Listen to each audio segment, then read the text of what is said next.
Hey guys, so today I'm excited to show you how to make paper fans. Paper fans are extremely versatile, make great backdrops for parties or even in your room.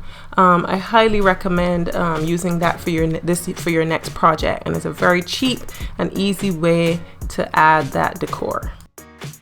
Okay, so let's get started. The supplies you're gonna need is gift wrap paper, pencil, scissors, tape, glue, and embellishments. Gift wrap paper is what I'm gonna use. You can also use craft paper. I find that gift wrap paper is the most economical choice. So the first step is to cut your paper to size. I did two sizes for this project, an 18-inch and a 15-inch. So right now what I'm doing is just measuring out my two sides and using the pencil to measure that. I'm gonna do this on both sides. And guys, you know how there's some gift wrap paper that on the back it has the lines, it's grid at the back? That's the best type of paper to get for this project, because then it's very easy to cut a straight line in the back. So definitely look out for that.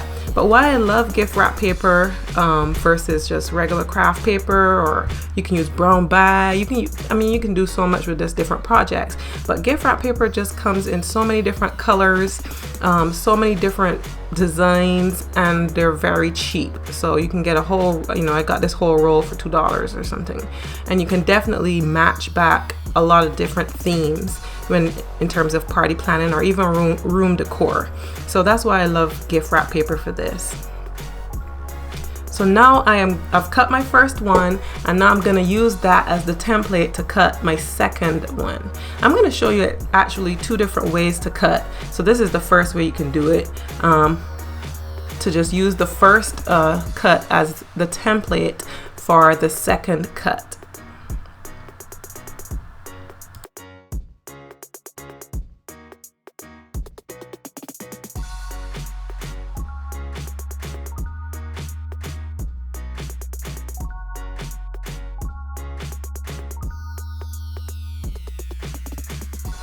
Okay, so this is option 2 for cutting. Instead of cutting that first one, what you do is you mark your lines and then you fold over the second, you fold it in half. So if I want an 18-inch, I'll be cutting out double that and then folding it and then cutting the length of two of them at the same time. And then I'll use my fold to cut the second one, just like this.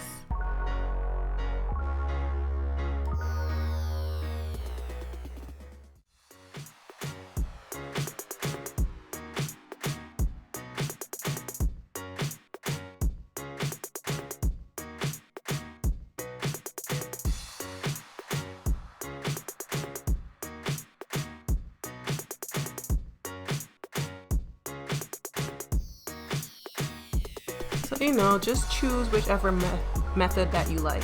So we're on to step 2, and that's to do the accordion fold, and you're folding on the shorter ends of the rectangle.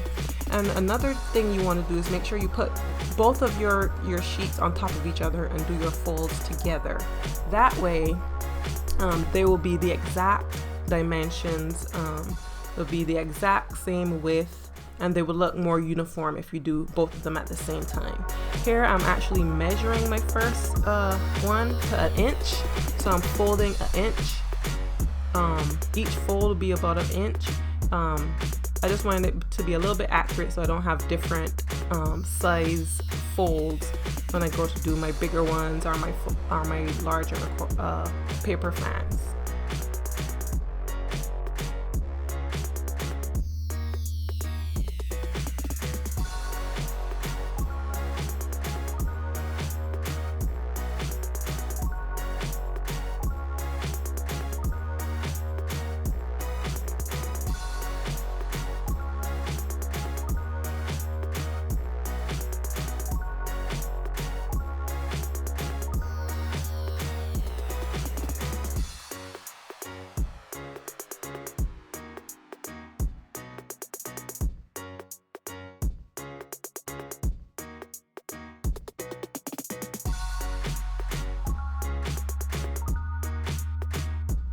Okay, so you're just gonna accordion fold down the length of this paper, very simple.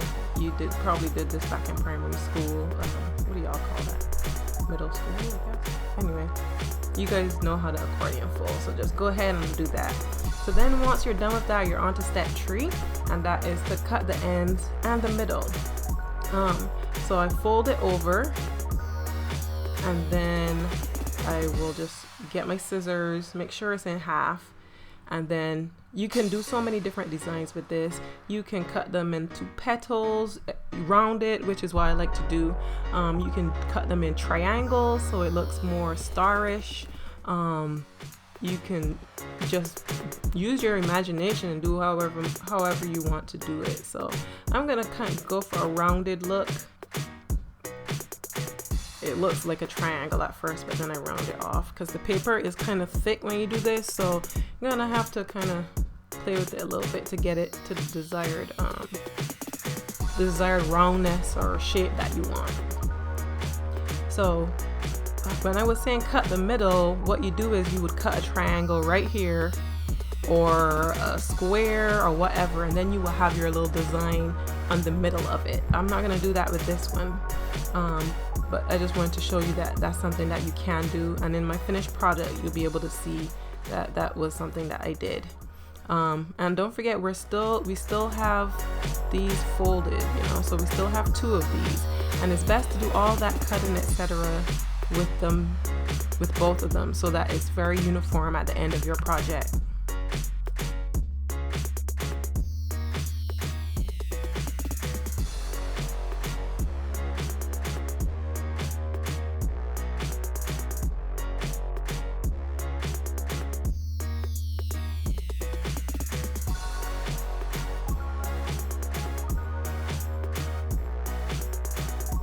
So we're basically just going to glue both ends together. I'm just using regular school glue. If you want something a little bit more secure, which I do recommend, is you use some hot glue on a low setting or spray adhesive, just whatever works for you for a little bit more security. So I've done one side, and now I'm going to go ahead and glue the other side together. And make sure you get the folds together so it looks a little bit better.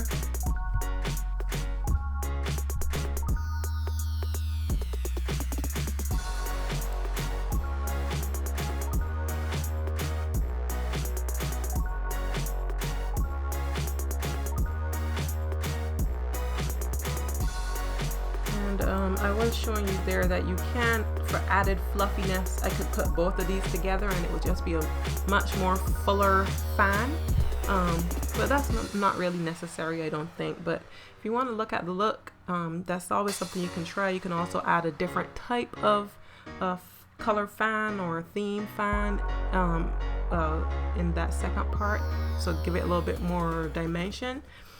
For a different look, but right now I'm just going to use this one fan and just put it together, paying close attention to making sure my edges line up. And there you have it. That's one of the finished fans. Okay guys, and then here's the finished product, and you can just staple the middle to give it a little bit more stability, or just hot glue it together as well.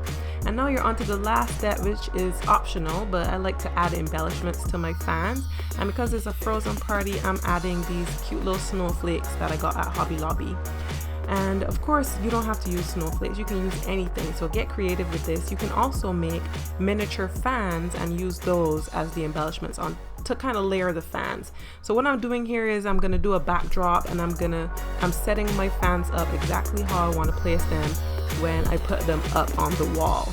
And I'm just gonna hot glue on my snowflakes. And guys, I'm gonna do another video on how I put together the backdrop for this party, so you know, you go ahead and stay tuned for that one as well. Go ahead also and check the description box for the blog post that corresponds to this video, so that you can see the other projects that I did with paper fans. I did a Mickey Mouse fan project, I did 2 wedding showers, so go ahead and check those out and see the different ways that I've used fans in my backdrops, and hopefully you can learn from that. So So thanks again, guys. As usual, please subscribe, like, comment, tell me how you've used paper fans before, and I'll see you next time.